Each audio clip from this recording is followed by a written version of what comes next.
Good afternoon. It's Wednesday, about 5:30, no, 5:10 Eastern Time, and I don't know what time I'm in, whatever. Anyway, how's everybody doing? It's Robert, and I'm giving you another update.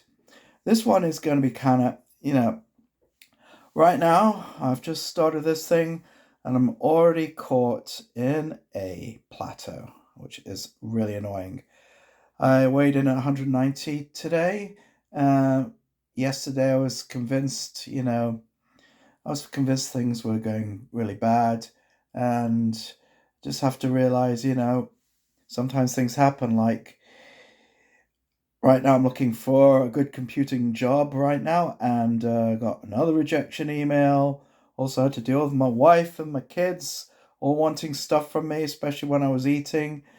I bought a brand new pair of Anker earbuds, so like the bone induction ones. So I wanted a nice cheap pair of bone induction headphones so I could listen to my podcasts at the same time be able to hear ambient noise outside.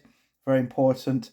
Actually, if you're going to the dentist and you're getting a crown put in that takes like 2 3 hours, maybe sneaking one of those headphones could get you through the boredom of that operation. Anyway, what happened was I stupidly put one of these earbuds in my pocket, and then when I got to my car, I wanted to get my wallet or my keys out of my pocket.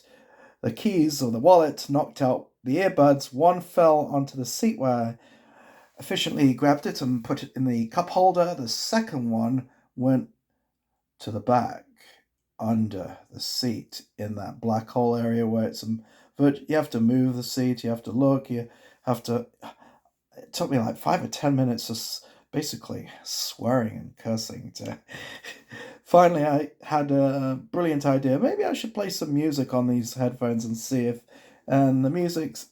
And since they're bone and duck, the music's kind of faint, but it was loud enough that I could actually hear it. And behold a sort in the seat, one of the seat belt places. It was resting perfectly camouflaged there. Anyway, found it, so now I got my earbuds back. Lesson learnt. Whenever you, it's a consumer lesson for you guys. Whenever you buy a pair of earbuds, you want to put them in the case. You don't want to put them in your pocket. Don't make the mistake I did. Anyway, on that visit, I visited my father. He's nursing home. He's in his he's probably going to be hitting 90 very soon. And there was a therapy dog, very cute, big golden retriever called Cody. And we're having students singing songs, and good reminder, the bigger things in life than a stupid number on a scale. Anyway, today I wanted to focus more on vegetables because I felt that maybe we might need to get some stuff out of there much quicker. I'm not going to go into do that because it's inappropriate, but maybe I'll get the vegetables and get the peas, broccolis going, and I eat a lot of that. Usually I live on more I've been living on more protein stuff like Greek yogurt in America. I'm out in Maryland, so but I'm British, so I sometimes say yogurt. Greek yogurt with peanut butter and stevia mixed in, which is a great breakfast meal to keep you bridged over till it lasts about three. I could get like 2 to 4 hours eating a good mixture of that without having to eat anything. By the way, a little background about me: I was a sugar addict, still am. Um, Love Twix bars, love ice cream, whether it's a Breuer's or whether it's Turkey Hill or anything. Love to eat ice cream. Can you know? Love Oreo style cookies. My goodness, I can eat one or two. I could eat like 12 Oreo cookies, even at this age in my life. I'm in my 50s right now. I could easily eat a whole side of Oreo cookies and not blink. Some people are probably going to throw up. Me, nah. I wish, I wish I was that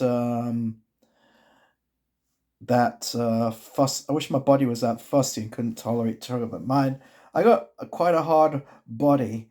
Sometimes it's a blessing, sometimes it's not, because I could eat lots and lots of sugar and not blink an eyelid of it. It's the reason why I once hit 200 pounds. Anyway, I'm about 109 right now. Um, so I'm waffling now.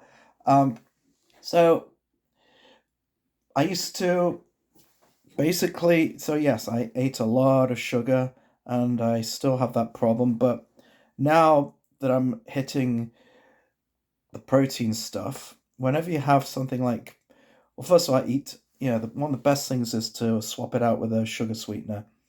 I, you know, I heavily rely on stevia. Sometimes I use xylitol, which is also good. Xylitol's very good. I use that on Passover. I'm a religious Jew, as you can see with this thing. During Passover, for some reason, stevia is a forbidden substance. Maybe because it's a legume, and I'm not going to go into the details, but they're forbidden to be eaten mostly. So, but xylitol is perfectly fine. So if you I still rely on certain chemicals. I'm not completely 100% healthy in that. Um, I rely a lot on diet sodas. A lot of people quite rightly think it's full of chemicals. I agree, but you know, and also diet sodas, because of the sweetness without any nutrition or anything like sugar does, it makes you want to crave other things. So the diet sodas, but I'm actually using ChatGPT to work on this. And, maybe once I hit 180, 170, then I might decide, hey, I'm just going to go full water, no diet sodas, and see how that goes. Right now, my biggest challenge, my biggest achievement right now is to give up the sugar. And I think I'm doing that mostly. Um, I'll tell you more. I'm waffling a bit and I'm not quite prepared, but maybe one video I will show you some items that I use when I want some sweets. I'll tell you a few right now. I use hard candy like butter. My favorite. I'm an old man, so my favorite flavor is butterscotch. I like that. You put a sucker in your mouth and you suck on it, and it lasts like 10, 20 minutes, and a nice you have a nice sweet experience. Another good one, which doesn't work for me anymore. I used to rely on this one, but if you guys have dental problems like I do, crowns, bridges, braces, do not do this because I'll pull them off. But if you have good dentistry, sugar-free gum is absolutely amazing. You can just chew, chew, chew.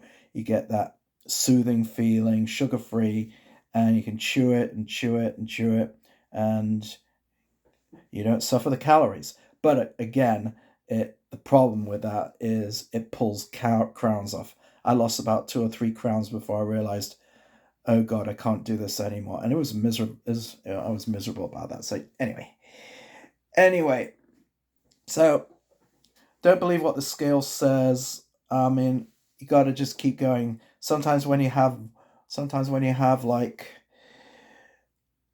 you eat a big meal and all of a sudden you're 3 or 4 pounds heavier. No, be forewarned that that is not fat weight. It's extra water, it's sodium, it's the weight of the food inside you, it's that.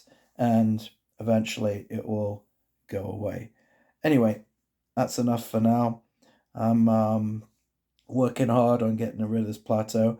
I think what I need to do is just realize I don't need sugar. I don't need I don't need to. What I need to do is do more coding, listen to stuff, read books, take a walk. Just if the weight doesn't come off, just keep the faith for a bit and let the body do its magic. Very hard for me to do. Yeah. By the way, I need to follow this advice as well. Um, and also, if you need, here's another thing. I like to use ChatGPT. Call me a stupid nerd, I don't care, but I like using ChatGPT. If I have problems with certain things, I tell it, hey, I need help with this, and I give it what I ate, and it tells me what I need to watch out for. Now, of course, there might be some people might be scared to do it for privacy things. I'm just, I'm not going to worry about that. I'm just not going to worry about it right now because I think the benefits outweigh the cost on that one, and it's really helping me. Okay.